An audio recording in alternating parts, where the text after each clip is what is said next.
Saludos y bendiciones. Para mí es un privilegio estar con ustedes una vez más con el propósito de estudiar la lección de escuela sabática de esta semana. Ya sí es la última del trimestre, la última lección del trimestre y la última del año, así que estamos unos días de finalizar el año 2022. Pero antes de comenzar, vamos a pedir la dirección del Espíritu Santo por medio de la oración. Oremos. Amante Padre que estás en los cielos, santificado sea tu nombre, Señor. En este momento estamos muy agradecidos de ti, porque hasta aquí tú nos has cuidado, nos has ayudado y nos has preservado la vida, Señor. Ahora te queremos pedir encarecidamente que tu Santo Espíritu, Señor, se haga presente en medio de este estudio que vamos a comenzar, Señor, y que nunca sean mis palabras, siempre las tuyas. Te pido una bendición muy especial por cada persona que va a ver este video, Señor, que tu Santo Espíritu también se haga presente con ellos. Te lo pido en el nombre de Jesús. Amén. Pues esta lección está finalizando este folleto que, como dije, nos trajo unas lecciones muy importantes que teníamos que repasar o que teníamos que aprender en algunos casos. Y aunque fueron temas bastante difíciles por la naturaleza, por lo general no nos gusta, por lo menos a mí, hablar tanto de la muerte, pero era algo muy necesario. Em, y para finalizar este tema con broche de oro, vamos a estudiar una lección que se llama Yo hago nuevas todas las cosas.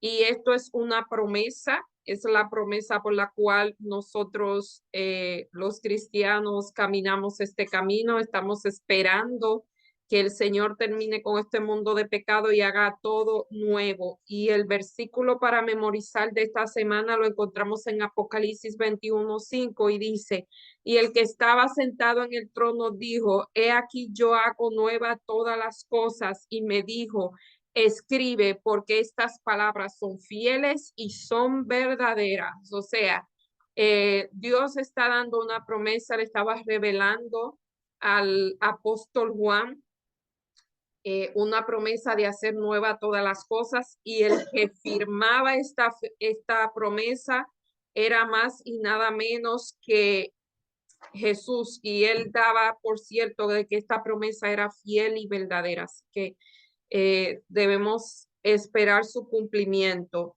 Y dice que la Biblia nos da esta esperanza, de principio a fin esta ha sido la esperanza, porque nosotros esperamos según sus promesas cielos nuevos y tierra nueva en las cuales mora la justicia. Segunda de Pedro 3:3, en un mundo donde la justicia escasea, pues esto es una buena noticia también. Y dice Apocalipsis 21:1, dice, un cielo nuevo y una tierra nueva, confirma lo que dice el apóstol Pedro. Y esto parece una utopía o una fantasía, y muchos pensarán que es una historia que se mantiene para mantener bajo control a las masas. Eh, y, o sea, la idea de que hay vida después de la muerte, y la idea de que habrá una recompensa en el cielo, todas esas ideas a veces son motivos de burla de algunas personas, pero no debemos bajar la guardia, no debemos desesperar ni hacerle caso a los que se burlan de esta promesa, porque realmente, como dije anteriormente, el que hace esta promesa es fiel y es verdadero y es el mismo Dios.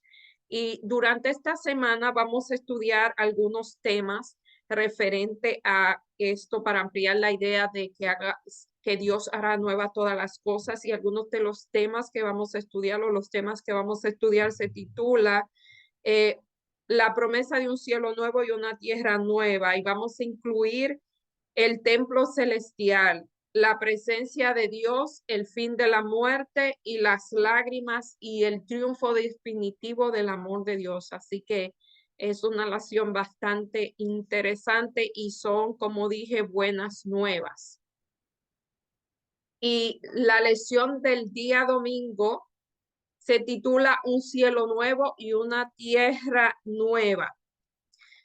Y volviendo a todo lo que hemos estudiado en este trimestre, hemos mencionado lo que creía o lo que cree la filosofía griega. Como dije, la filosofía griega eh, nos ha influenciado bastante a nosotros los occidentales, así que de alguna manera u otra estas creencias están entretejidas en nuestro modo de ver la vida. Esta gente pensaba que todo lo físico era malo, el cuerpo era malo.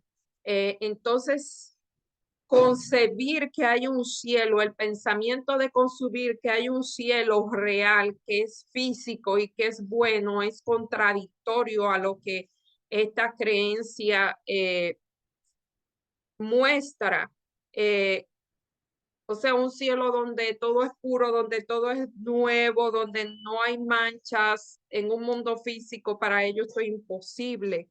Y ellos afirman que algo material no puede ser espiritual. Y si algo espiritual no puede ser material. En cambio, la Biblia dice otra cosa. La Biblia sí dice que algo físico sí puede ser espiritual. O sea, podemos ser físico y espiritual al mismo tiempo. Y aquí nos da una serie de textos, incluyendo a Isaías 65, 17 al 25. Y la pregunta que vamos a contestar con estos textos es, ¿cuál es el mensaje primordial de estos pasajes? Y vamos a leer en el libro de Isaías, el capítulo 65, los versos 17 al 25, y dice, porque aquí yo creo nuevos cielos y nueva tierra, la misma promesa que vimos ahorita en Pedro y según el apóstol Pedro, y en Apocalipsis también. Y dice, primero no habrá memoria y ni nada más verá al pensamiento. O sea, nuestras memorias, según este texto, van a ser borradas. Todo lo malo que ocurrió en esta tierra va a ser borrado. Y dice, más os gozaréis y os alegraré para siempre en las cosas que yo he creado. Porque aquí yo traigo a Jerusalén alegría y a su pueblo gozo. Y me alegraré con Jerusalén y me gozaré con mi pueblo. Y nunca más, esto es muy importante, se oirá en ella lloro ni voz de clamor. Y no habrá niño que muera de pocos días, ni viejo en sus días que no cumpla, porque el niño morirá a 100 años y el pecador de 100 años será maldito. Y edificarán casas y morarán en ellas, y plantarán viñas y comerán del fruto de ellas. Y no edificarán para que otro habite, ni plantarán para que otros coman, según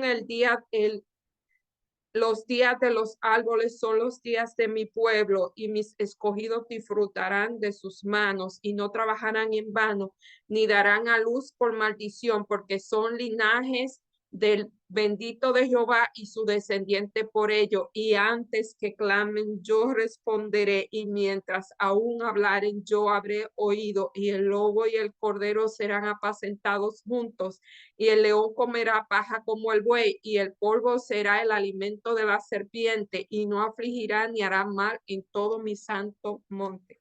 O sea, estos textos están llenos de esperanza, y una esperanza muy bonita que parece, vuelvo y digo, parece una fantasía, una utopía, pero realmente esto es lo que Dios está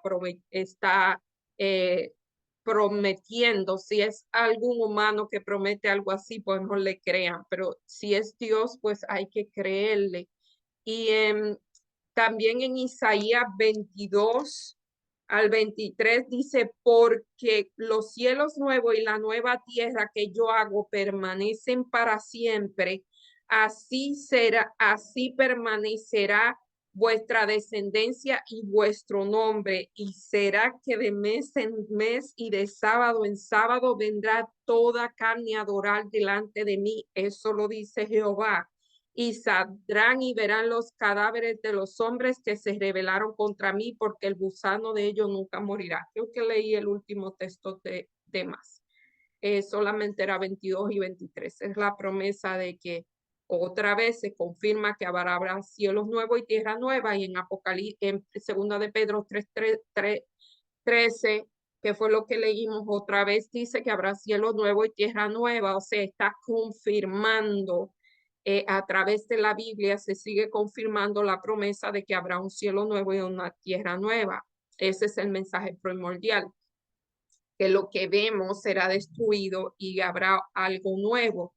Y dice que el libro de Isaías nos brinda una pilumbre interesante sobre cómo habría sido la tierra de Israel. Si usted lee en estos pasajes de Isaías 65, 17 al 25, es una promesa que se le hizo al antiguo Israel en esta tierra, que las personas no morirían de poca edad, que ellos iban a plantar lo que plantaran, iban a comer de ello, y otra serie de promesas, como le leímos, era el antiguo de Israel. Pero esa misma promesa la podemos aplicar, tiene una aplicación profética que se puede aplicar, valga la redundancia, al cielo. Claro, no serán 100 años, será para siempre que van a vivir las personas ya, pero que no va a haber muerte, ni clamor, ni dolor, eso sí, y que antes que clamen yo habré oído, porque realmente el mismo Dios estará ahí, no habrá que clamar porque Él estará ahí. Y dice, sin embargo, ese plan no se materializó. Israel rechazó al Señor, y ese plan Dios no lo pudo cumplir con el pueblo de Israel, pero con nosotros, si no lo rechazamos, sí lo puede cumplir. Entonces dice que el evangelio fue dado a los gentiles, nosotros somos los gentiles. Como pueblo escogido, nosotros somos los gentiles, a cuales Dios le ha dado, entonces le ha pasado esa promesa. Y dice que en la Biblia se llama la herencia de los bienaventurados una patria. En Hebreos 11, 14 al 16, recordemos que en Hebreos, el salón de la fe, como se le llama, toda esta gente creyeron que había una patria mejor, y así vivieron y así murieron esperando una patria mejor, a saber, la celestial. Y aquí hay una cita del Conflicto de los Siglos, la página 654, y es una cita muy bonita. Dice, el árbol de la vida da su fruto cada mes, y las hojas del árbol son para utilidad. Aquí debe decir para sanidad de las naciones. Y allí hay corrientes que emanan internamente, claras como el cristal, y el lado de los cuales se mecen árboles que echan sus sombras sobre senderos preparados para los redimidos del Señor. Y allí las vastas planicies alteran con bellísimas colinas, y las montañas de Dios elevan sus majestuosas cumbres. En esas pacíficas llanuras, al borde de estas corrientes vivas, el pueblo de Dios, que por tanto tiempo anduvo peregrino y errante, encontrará un hogar. Hay una cita que dice que la lengua humana no alcanza a describir la belleza de la Nueva Jerusalén. Así que esta escritora, la hermana Elena G. de White, que la mencionamos mucho aquí, hizo lo mejor posible con lo que tenía, con los recursos que tenía para describir cómo sería la tierra nueva. Y en la parte del martes,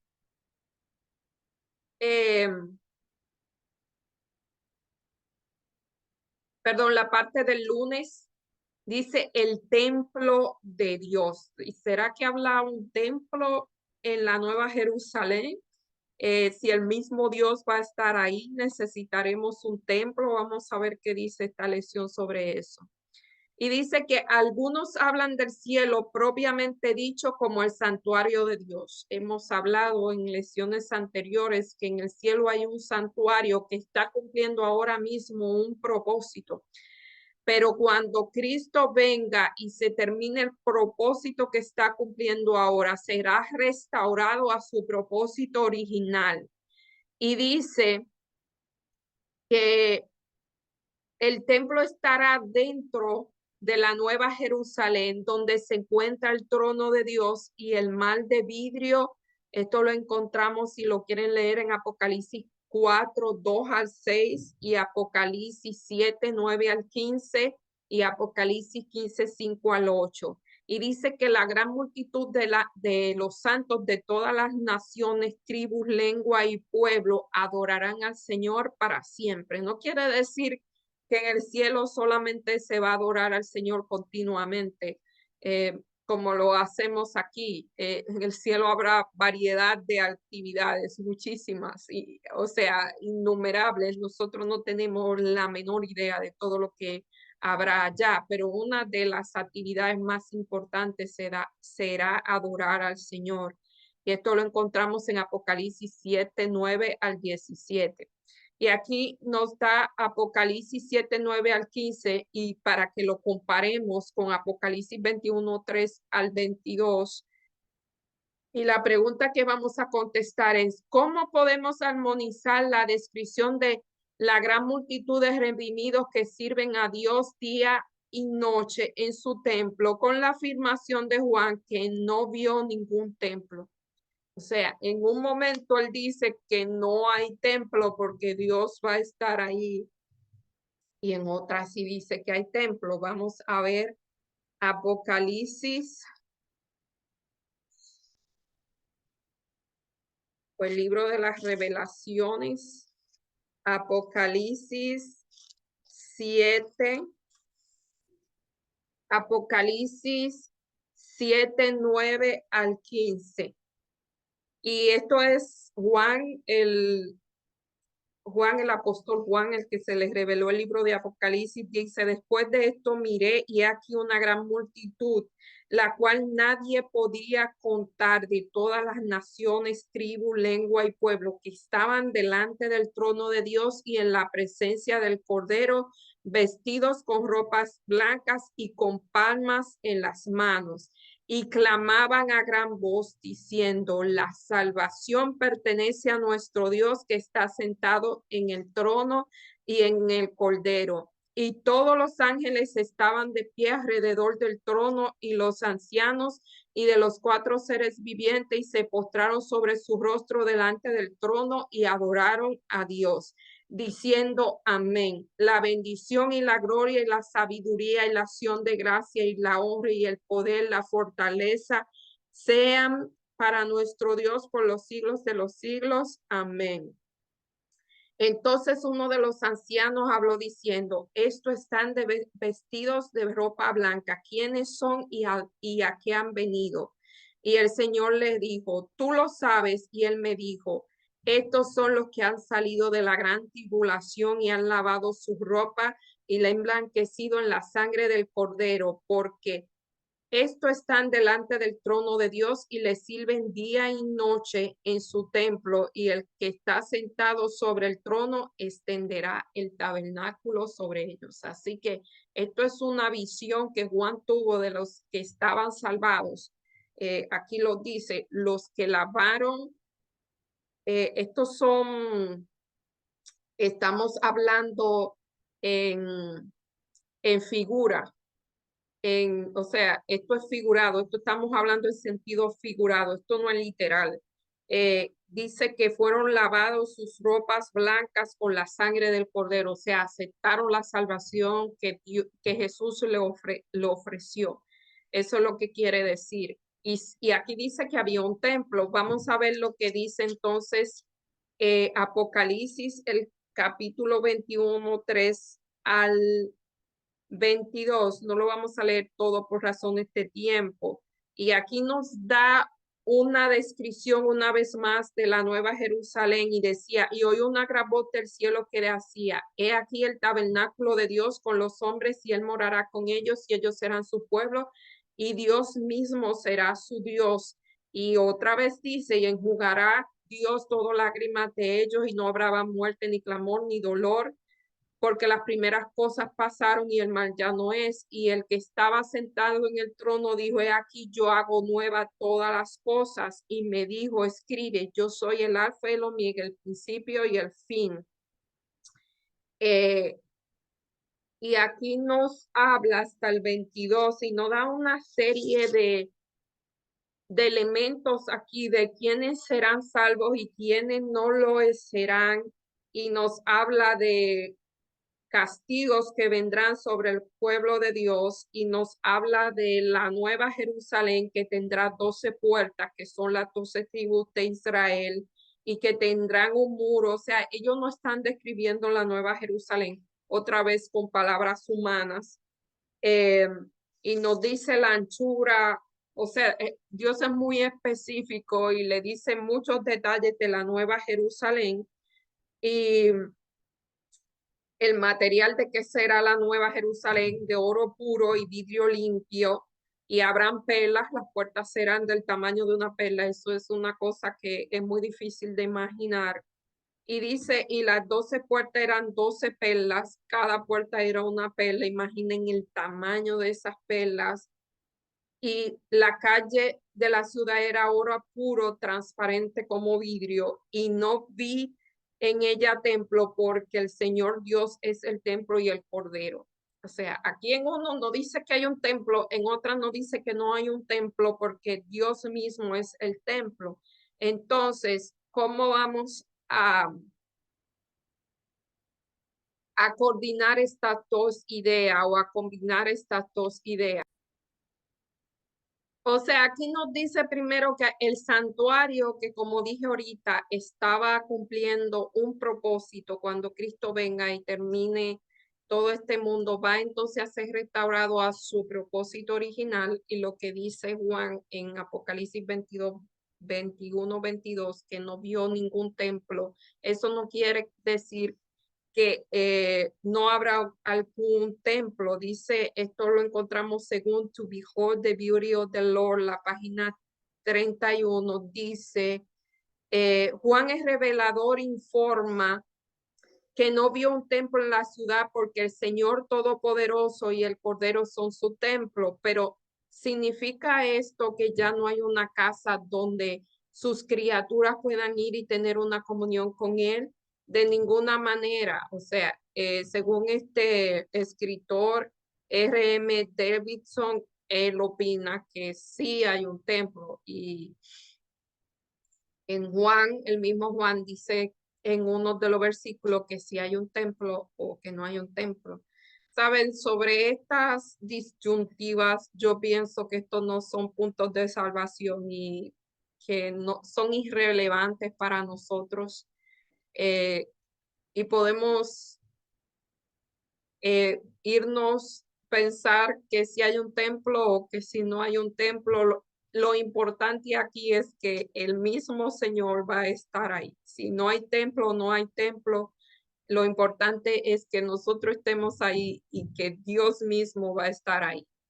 Entonces, el libro de Apocalipsis presta atención especial a quién recibe la oración, la adoración, y aquí y quienes lo adoran. En vez de centrarse, esto lo dice el escritor de esta lección, en vez de centrarse en el lugar de la adoración.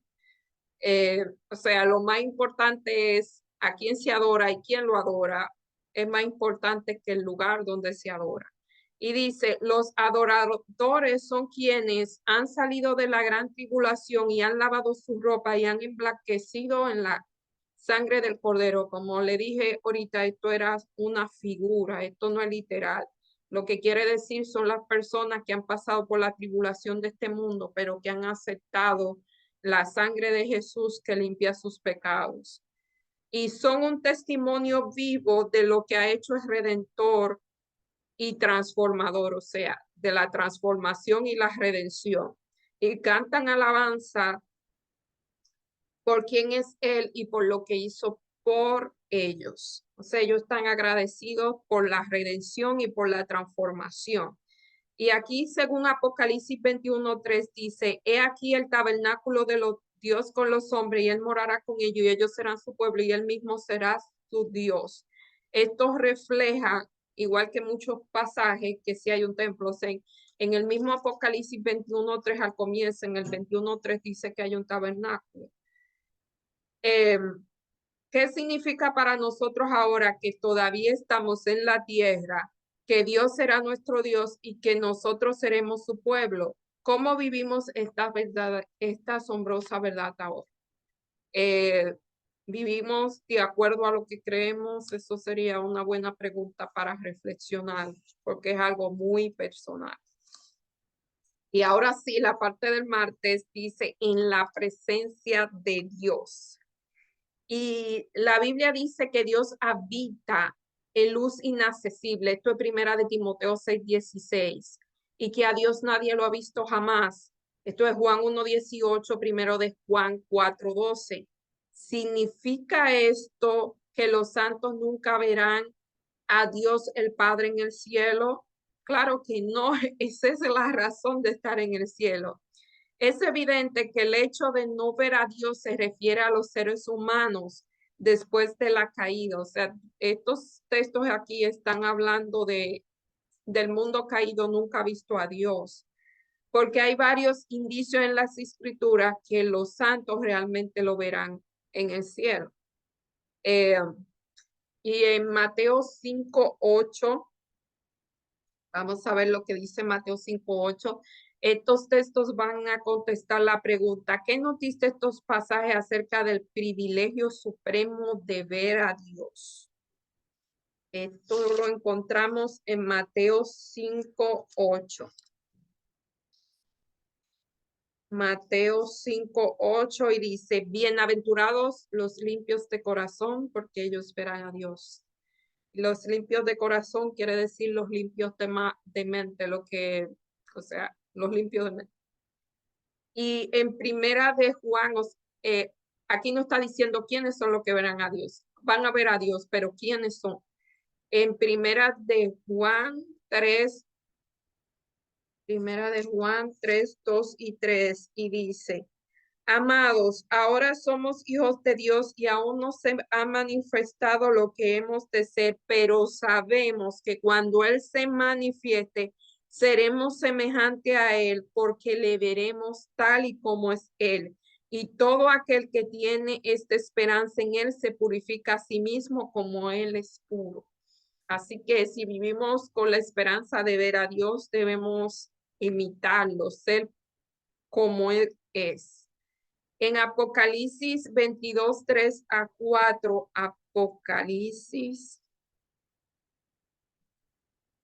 22, 3 y 4 nos dice, y no habrá más maldición, y el trono de Dios y del Cordero estarán en ella, y sus siervos les servirán, y verán su rostro, y su rostro estará en sus frentes, y sus nombres estarán en su frente. Se dice que en el cielo tendremos un nombre nuevo, pero eso lo vamos a ver más adelante. ¿Qué nos dice esto pasaje acerca del privilegio de ver a Dios? O sea, Dios no promete que lo vamos a ver, pero para verlos tenemos que ser puros de corazón y tenemos que ser semejante a Él. Él no va a dejarse ver por alguien que no se parezca a Él. Entonces eso no debe hacer nosotros reaccionar. Y dice, el mismo apóstol Juan declaró, a Dios nadie lo ha visto jamás. Juan 1:18. Y primera de Juan 4:12, pero también declara, le veremos tal como Él. O sea, mientras estemos en el pecado ahora en esta tierra, ningún pecador ha visto jamás a Dios, pero cuando estemos en el cielo, Él estará ahí, la presencia de Dios estará ahí y le veremos tal como es Él. Y veremos su rostro, Apocalipsis 22, 3 al 4. Y aquí dice que puede ser debatible. Yo creo que no hay ningún debate sobre estos temas. Para algunas personas puede ser debatible, pero es bastante claro que nadie ha visto a Dios porque vivimos en un mundo de pecado. Pero cuando nosotros estemos en el cielo, que ya el pecado haya sido dejado atrás, sí podemos ver a Dios. ¿Qué privilegio será para los redimidos adorar a Dios en el templo? Pero qué privilegio más grande, mucho más grande, es el privilegio supremo, será ver su rostro. Y aquí nos dicen el conflicto de los siglos, la página 656. El pueblo de Dios tiene el privilegio de tener comunión directa con el Padre y con el Hijo. Ahora vemos con un espejo confusamente. Contemplamos la imagen de Dios reflejada como en un espejo en las obras de la naturaleza y en su trato con los hombres, pero entonces lo veremos cara a cara sin velo que no lo oculte y estaremos en la presencia y contemplaremos la gloria de su rostro. Quiero decirle que cuando Pablo, esto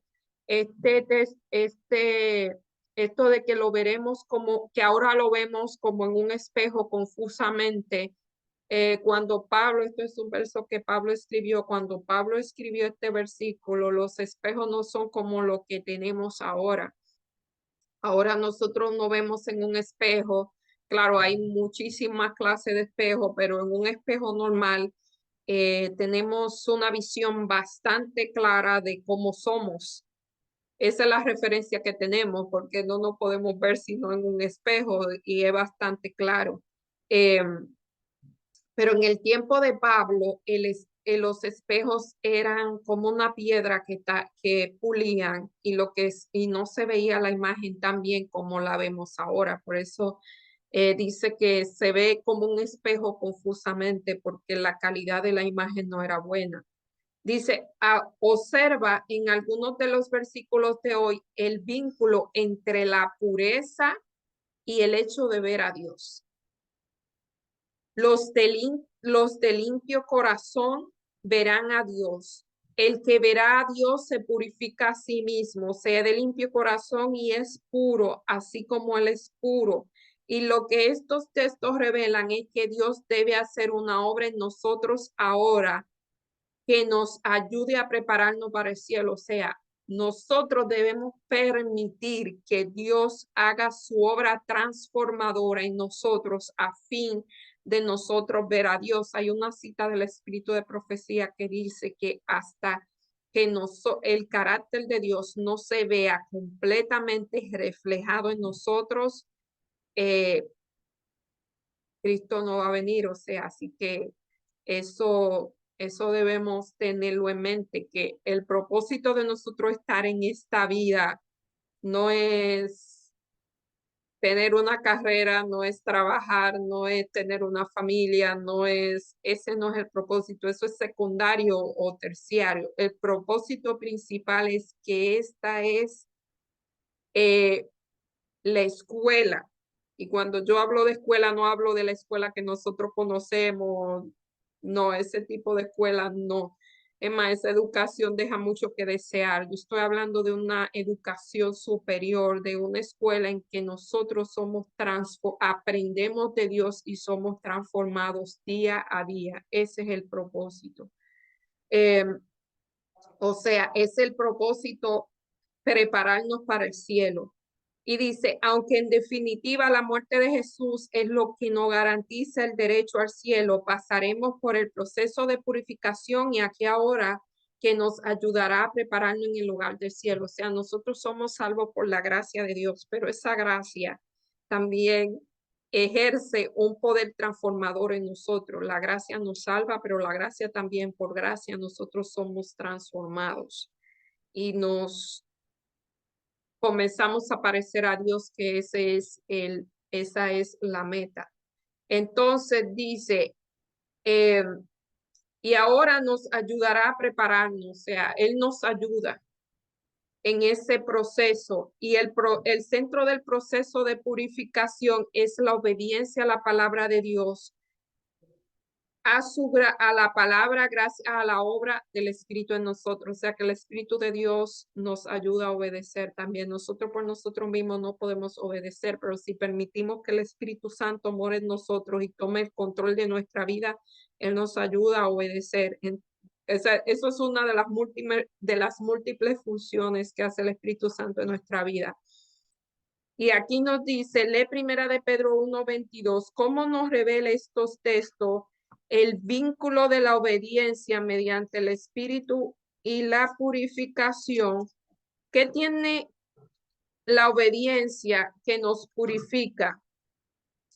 ¿Cómo dice Pablo que manifiesta, Pedro, que se manifestará en nosotros la obediencia? Estamos en Primera de Pedro 1:22. Habiendo purificado vuestras almas por la obediencia a la verdad mediante el Espíritu para el amor fraternal no fingido. Me gusta eso, no es amor fraternal, es el no fingido. Amaos unos a otros entrañablemente de corazón puro. Esto es muy interesante y dice cómo la obediencia nos ayuda a transformar, porque la obediencia a Dios es lo que nos dice lo que debemos hacer.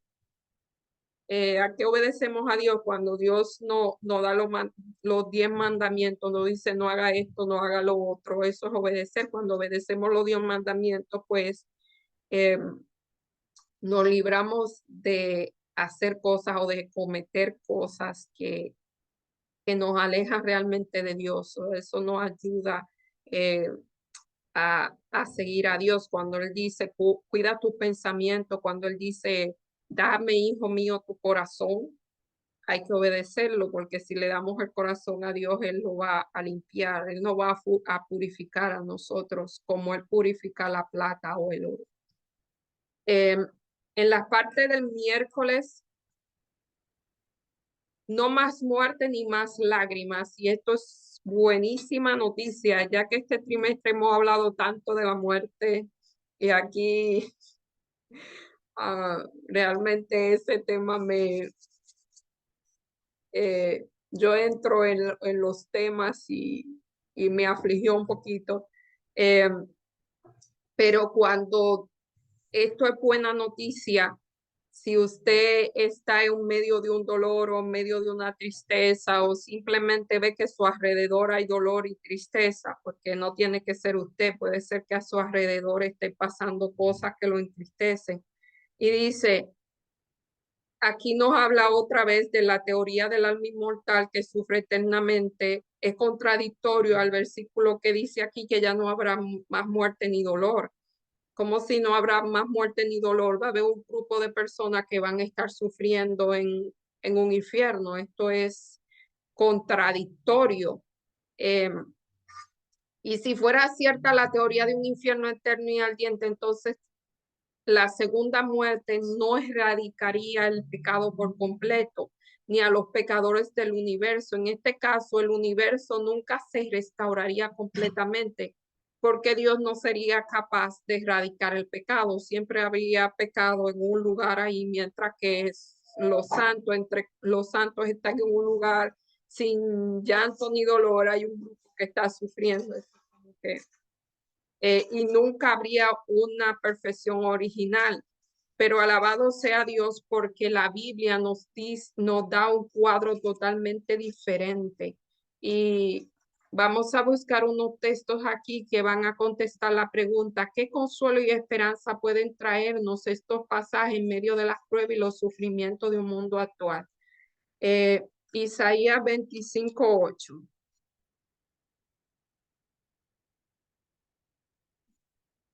Y dice, y destruirá la muerte para siempre, y enjugará Jehová el Señor toda lágrima de los rostros, y quitará la afrenta de su pueblo, de toda la tierra, porque Jehová lo ha dicho. Esta promesa otra vez la firma el Señor, la firma el mismo Dios, y en Apocalipsis, el libro de Apocalipsis 7:17 nos dice, porque el cordero que está en medio del trono lo pastoreará y los guiará a fuentes de agua, y Dios enjugará toda lágrima de los ojos de ellos. Otra vez enfatiza, cuando en la Biblia se repite algo es porque realmente Dios quiere enfatizar eso. Eh, y en Apocalipsis 21:4, esto es un clásico, es un verso muy conocido. Apocalipsis 21:4 dice, enjugará Dios, otra vez lo está diciendo, lo está confirmando, toda lágrima de los ojos de ellos, y no habrá muerte, ni habrá llanto, ni clamor, ni dolor, porque las primeras cosas pasaron. Así que por lo menos en 3 lugares de la Biblia confirma, la muerte desaparecerá, no habrá más lágrimas, ni dolor, ni clamor, ni nada de esas cosas. O sea, el mal va a ser erradicado. Y aquí nos dice que la vida puede ser muy dura y puede ser injusta, cruel. Y aquí este escritor nos da unas palabras muy interesantes, poéticas, diría yo. El frío abrazo de la muerte violentamente nos arrebata a algunas personas muy entrañables para nosotros. Otros llegan sutilmente a nuestra vida, nos roban los sentimientos y luego se van como si nada hubiese pasado. Qué terrible es ser traicionado por alguien a quien amamos y en que confiamos. Muy terrible, pero Dios promete que todo eso acabará. Y dice, él sigue de manera muy poética, dice, hay momentos en que con el corazón roto hasta podemos preguntarnos si vale la pena seguir viviendo. No debemos estar ajeno a ese pensamiento. A veces, muchas veces no se habla de esas cosas, pero sí hay personas que piensan que no vale la pena seguir viviendo. Si usted ha pasado por eso, busque ayuda. Eh, Siempre enfatizo esto. Busque ayuda si ese pensamiento está rondando por su cabeza. Ese pensamiento no es bueno, así que busque ayuda de alguien, sea de un profesional de la salud mental o sea de un consejero o alguien de mucha confianza. Dice, esto es una nota al cárcel, by the way. Dice, Dios siempre está dispuesto a enjugar todas lágrimas de las mejillas, pero alguna vez las lágrimas más profundas seguirán fluyendo hasta ese glorioso día cuando la muerte y el dolor y el llanto dejen de existir por completo. Esto encontramos en Apocalipsis 21, 1 al 5. Así que mientras nosotros vivamos en este mundo, esas cosas van a pasar, va a haber muerte, va a haber dolor, va a haber lágrimas. Eso es parte de vivir en un mundo caído. Pero podemos confiar que en juicio final Dios tratará a cada ser humano con justicia y con amor. Dijimos en la lección pasada que el amor consiste en la combinación exacta entre el amor y la misericordia. Esos dos elementos deben estar en la medida adecuada, en la combinación adecuada. No debe ser más amor que justicia, más justicia que amor, sino que la perfecta combinación de esos dos elementos. Todos nuestros seres queridos que murieron en Cristo resucitarán de los muertos. Esa es otra promesa. Es más, le dice que bienaventurados los que de aquí en adelante mueren. Es una bienaventuranza, no parecerá raro, pero Dios le dice que es una bienaventuranza. Y dice que los que estén aptos van a morar por siempre en la eternidad en el cielo. Y que no va a haber un infierno que arda para siempre, pero Dios sí tiene que exterminar el pecado por amor a nosotros y por amor a los pecadores. Y nuestro mayor consuelo debe ser que proviene de la manera justa en que Dios trata a todos. Dios es un Dios de justicia. Cuando la muerte deje de existir definitivamente y los redimidos exclamarán con justicia, ¿dónde está, oh muerte, tu aguijón? ¿O dónde, oh sepulcro, tu victoria?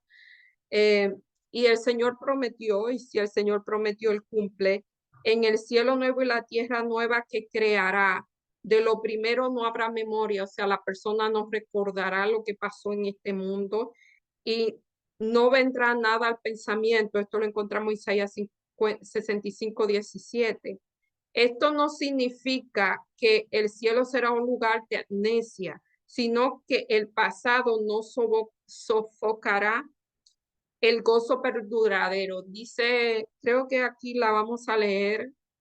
Hay una cita que dice que cuando veamos eh, lo maravilloso que será el cielo y la tierra nueva, nos parecerá muy poco lo que pasamos por aquí. O sea, que las cosas malas que nos pasaron aquí eh, no van a parecer insignificantes. ¿Quién no ha sentido aquí los injustos estragos de la existencia humana, especialmente en estos malos momentos? ¿Cómo podemos aprender a confiar y en lo posible regocijarnos en la bondad de Dios? Pues debemos aprender a confiar teniendo una relación con Dios. Eh, Uno no confía en quien no conoce, por lo general. Debería uno confiar, pero uno confía más en si conoce a la persona, así que estar desconfiando por ahí no es muy bueno, eso no es saludable, pero realmente se confía más si se conoce a la persona, así que mejor, eh, como le digo, es mejor conocer a Dios, tener una relación con Dios, como siempre lo decimos, tener una relación íntima, sincera y honesta con Dios, y así vamos a aprender a confiar en Él. En Apocalipsis 22, 3 al 5 nos dice, y no habrá más maldición y el trono de Dios y del Cordero, esta es la parte del jueves, estará en ella y sus siervos les servirán y verán su rostro y su nombre estará en sus frentes. Y así se llama la lección del martes, su nombre estará en sus frentes. Y no habrá allí más noche y no tiene necesidad de luz de lámpara ni de luz del sol, porque Dios el Señor los iluminarán y reinarán por los siglos de los siglos. O sea, viviremos seguros. Y aquí nos dice, ¿cómo podemos tener la seguridad de que estaremos entre aquellos que tendrán el nombre escrito en la frente? Es decir, podemos estar seguros si nosotros estamos eh, en Cristo, sí podemos estar seguros. Si nos aferramos a Dios y a su palabra y nos escondemos en Él, sí podemos estar seguros de la salvación. Dice, después de la rebelión de Lucifer y la caída de Adán y Eva, Dios podía haber destruido los pecadores. Sin embargo, como expresión de amor incondicional por sus criaturas, Dios estableció un plan misericordioso, el salvar a todos los que acepten. Esto es muy importante. Él está ofreciendo la salvación. Él orquestó un plan para ofrecernos el don gratuito de la salvación, pero nosotros tenemos que aceptarlo. Solo los que acepten ese don estarán en el cielo. Y dice, esto es lo que se conoce como el plan de salvación, que aunque existía aún antes de la creación del mundo, Efesios 1, 3, 4, 2 de Timoteo 1, 9, Tito 1, 2, Apocalipsis 13, 8, la primera vez que se dio a conocer fue cuando Adán y Eva pecaron, comieron de la fruta. Dios ahí mismo en Apocalipsis, eso lo encontramos en Génesis 3:15, les reveló su plan de salvación. Y luego se reveló aún más en los tipos y en la sombra del santuario. Si nosotros estudiamos el santuario, esto lo encontramos en Levítico, Deuteronomio, Números, cómo eran, cómo trabajaba el santuario. Es muy interesante, todo eso eran tipos o figuras, prefiguraban lo que realmente iba a pasar desde que Cristo murió, ascendió y está en los cielos y lo que se está haciendo ahora mismo en el cielo. Si nosotros comprendemos lo que pasaba en el santuario, pues comprendemos el plan de salvación, claro, humanamente hablando. Y dice, la primera vez, luego se reveló en los tipos y en los tipos y posteriormente tuvo una máxima expresión en la muerte y resurrección de Cristo. Ahí se cumplió mayor parte de lo del plan de salvación. En el centro del plan de salvación está la promesa de vida eterna sobre la base de méritos en Jesús. Nosotros solo tenemos la vida eterna a través de Jesús. En ningún otro hay salvación porque no hay otro nombre dado a los hombres en que nosotros podamos ser salvos. La salvación siempre ha sido por fe. Nunca por las obras. Nosotros no podemos hacer absolutamente nada para obtener la salvación. Dijimos la semana pasada que las obras juegan un papel importante, pero que las obras son fruto de la salvación.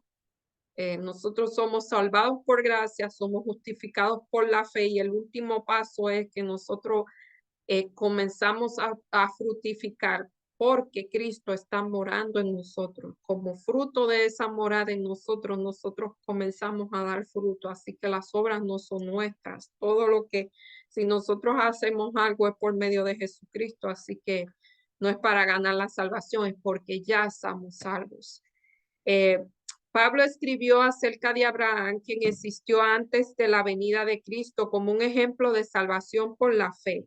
Porque si Abraham fue justificado, esto lo encontramos en Romanos 4, 2 al 3. Porque si Abraham fue justificado por las obras, tiene de qué gloriarse, pero no para con Dios, porque el que dice la escritura, creyó Abraham a Dios y le fue contado por justicia. O sea, Abraham dio fruto de su salvación cuando ofreció a su hijo Isaac como sacrificio o como pensó ofrecerlo, cuando tuvo la intención de ofrecerlo y como Dios es un Dios de intenciones, pues él lo tomó por eso y eso le contó con justicia porque ese es el fruto, eso es lo que se ve. Por eso dice, es lo que la obra son lo que se ve, la obra son lo que dan testimonio, o sea, las obras genuinas, porque nosotros por nosotros mismos podemos hacer obras. Eh, Me gusta el ejemplo que se usan los frutos que son plásticos, que son artificiales. Hay algunos de esos frutos artificiales o flores artificiales que uno, por lo menos en mi caso, muchas veces yo he tenido que tocarla para verificar que es real o que es artificial. Eso mismo pasa con las obras que nosotros hacemos. Podemos hacer obras artificiales y pueden parecer originales. ¿Quién sabe la diferencia? Dios, porque Dios conoce la intención del corazón.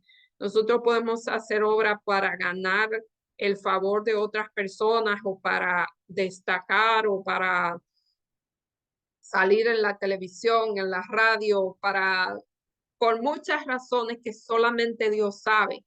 Pero cuando las obras se hacen como fruto de Dios morando en nuestro corazón, nosotros se hacen incondicionalmente porque no son nuestras, son de Dios. Nosotros solamente somos el, el tubo por donde pasa el agua, que son las obras.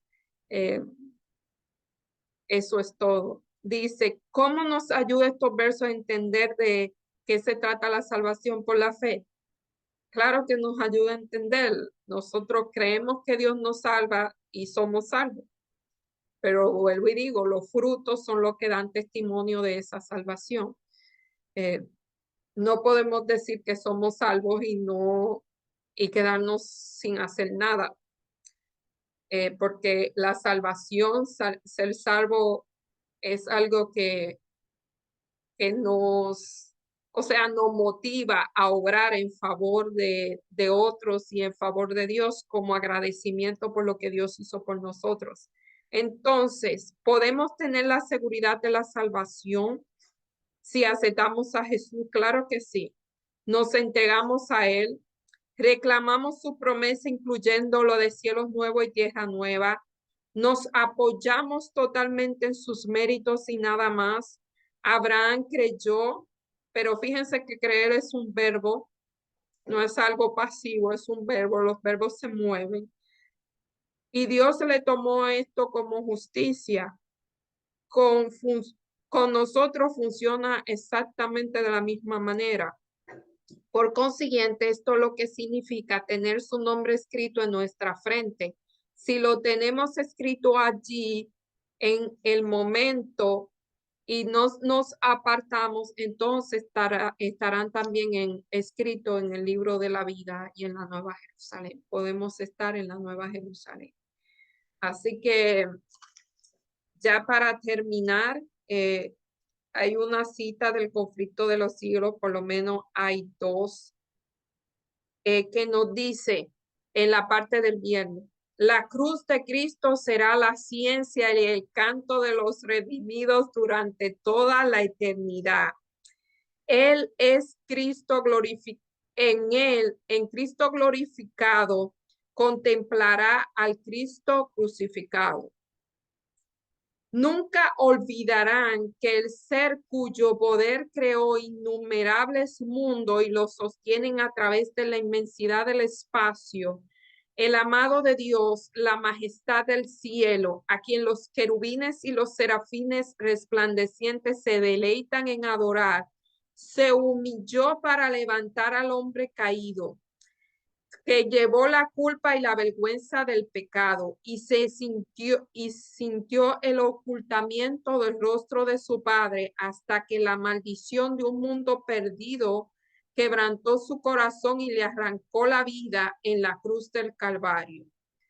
Que el hacedor de todos los mundos, el árbitro de todos los destinos, dejase su gloria y se humillare por amor al hombre, despertará eterna admiración y la adoración del universo. Eso lo encontramos en el Conflicto de los Siglos, la página 632 al 633.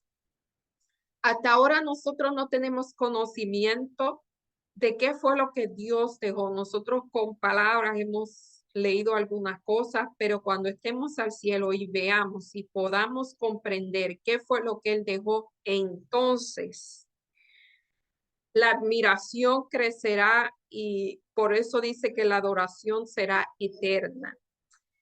Y otra cita que encontramos en el Conflicto de los Siglos, la página 657, nos dice: el gran conflicto ha terminado, ya no hay más pecados ni pecadores, todo el universo está limpio, una misma pulsación de armonía y de júbilo late a través de la vasta creación.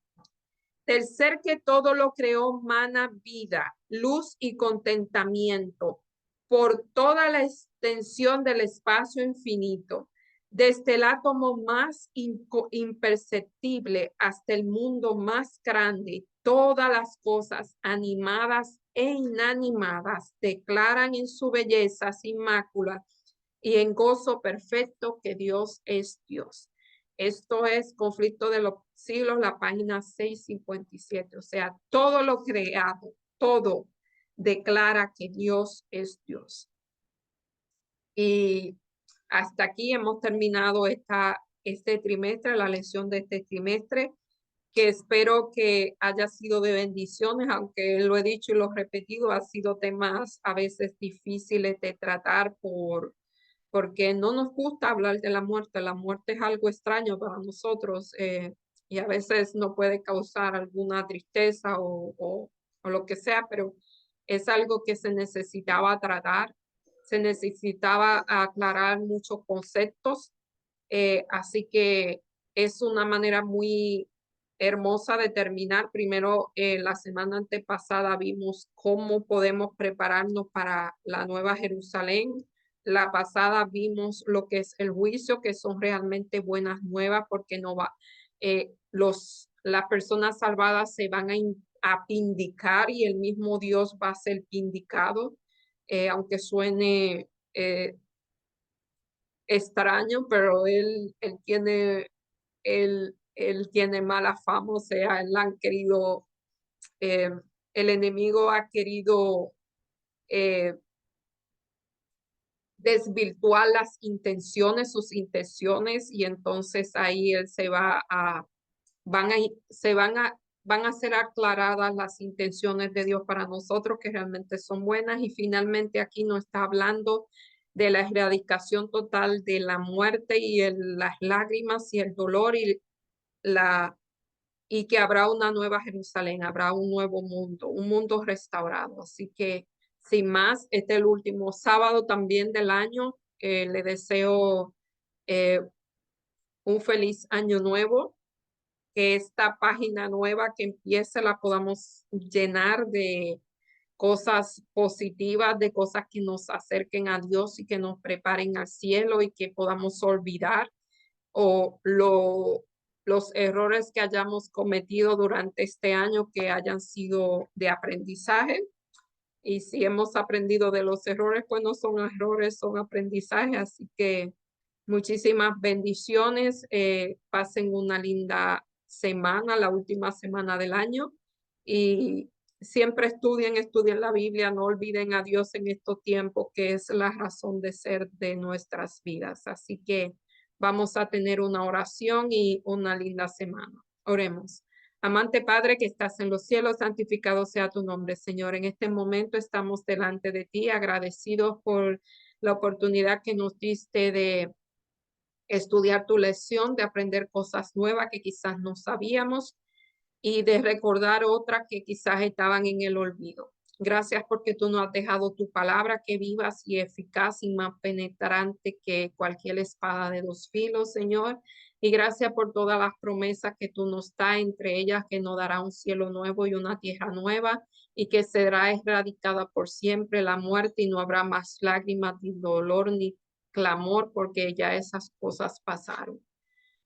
Gracias, Señor, por tu Santo Espíritu que nos dirige en esta semana. Lo pedimos que Él sea que nos dirija y que nos ayude a cerrar este año con bien. Todo te lo pedimos en el nombre y por los méritos de Jesús. Amén. Amén.